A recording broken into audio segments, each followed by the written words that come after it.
Assalamualaikum warahmatullahi wabarakatuh. Apa kabar anak ustazah semua? Semoga anak ustazah semuanya selalu sehat walafiat, selalu dalam lindungan Allah Subhanahu wa taala tanpa kekurangan suatu apapun. Kembali lagi ya bersama Ustazah Ani dalam pelajaran pendidikan agama Islam di kelas 4. Nah, hari ini kita masuk pada materi yang terakhir pada bab 4. Insya Allah minggu depan kita ulangan bab 4 ya nak.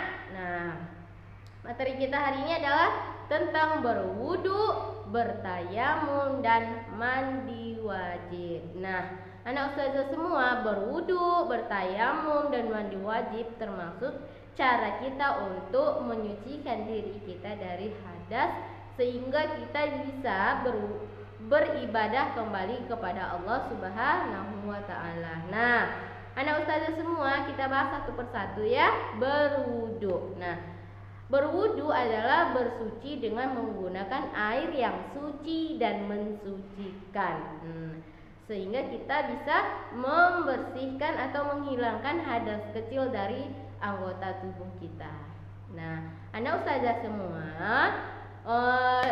dalam kita berwudu itu ada rukunnya. Rukun wudu itu ada 6 ya. Yang pertama adalah berniat. Niatnya nawaitul wudu'a li raf'il hadatsil asghari fardhal lillahi ta'ala. Yang kedua membasuh muka ya. Semuanya nih harus kena mukanya, jangan sedikit aja.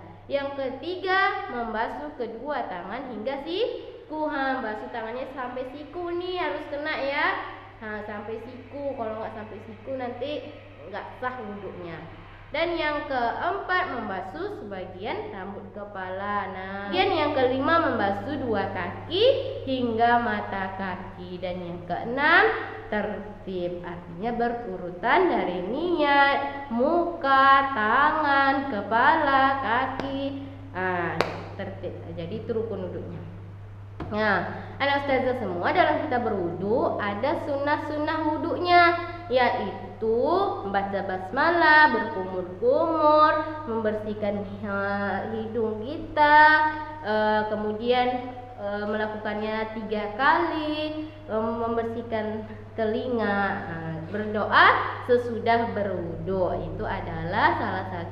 Itu adalah sunnah-sunnah berwudu. Kemudian ya ustazah, setelah berwudu, ada juga nih hal-hal yang membatalkan wudu, seperti kita keluar sesuatu dari dubur dan kubur, seperti buang angin, buang air besar, tidur nyenyak, hilang akal, mabuk atau gila, bersentuhan antara kulit laki-laki dan perempuan yang bukan muhrim. Kemudian, itu adalah wudu. Selanjutnya ustazah akan jelaskan tentang tayamum. Udah pernah belum anak ustazah semuanya mendengar tentang tayamum?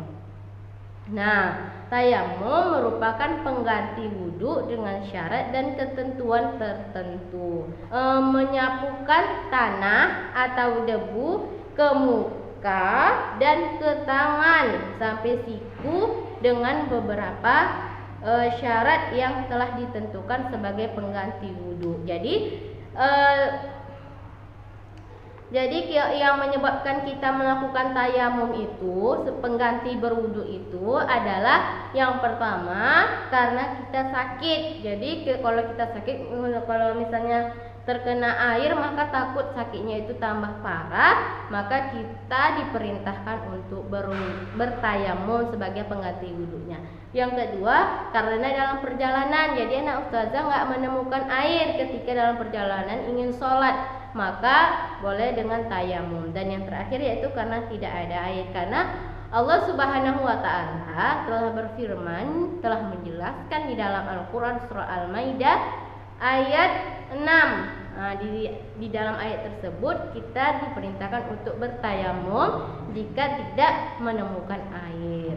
Nah, syarat-syarat tayamum itu ada 3 ya nak. Yang pertama, sudah masuk waktu sholat. Yang kedua, tidak adanya air.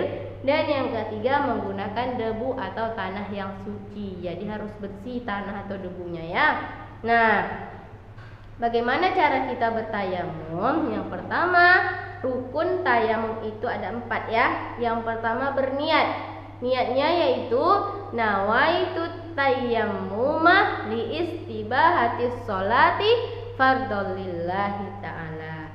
Yang kedua, kita meletakkan kedua telapak tangan kita di atas debu ya. Nah, kemudian kita tepukkan sekali, supaya tidak banyak tanahnya atau debunya itu lengket di tangan kita.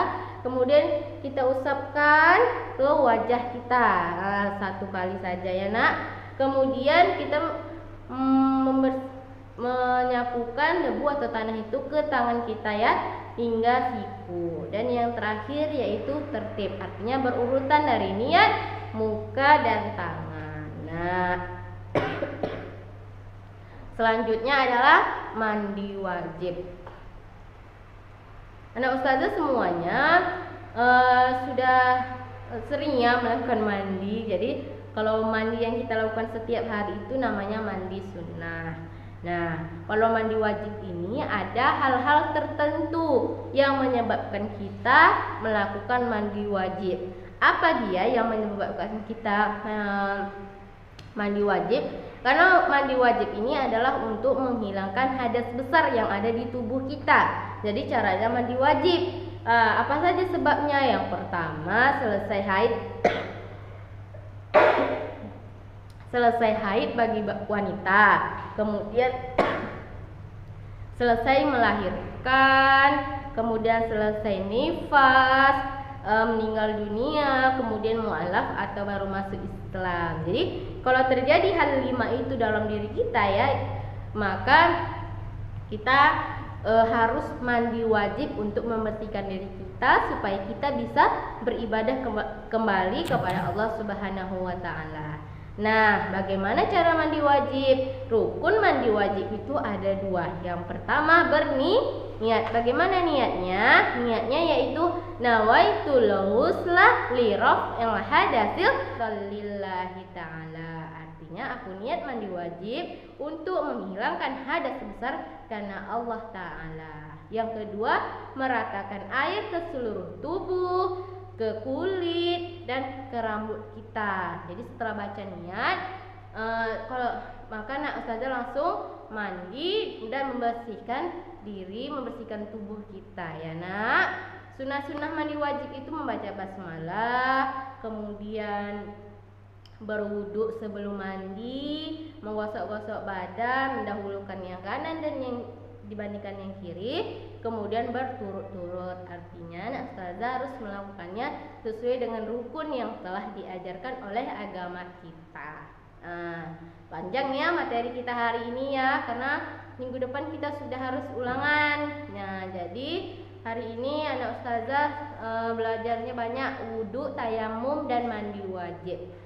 Semoga anak ustazah semuanya paham dan mengerti sehingga bisa dipraktekkan dalam kehidupan sehari-hari bagaimana berwudu, bertayamum dan juga mandi wajib.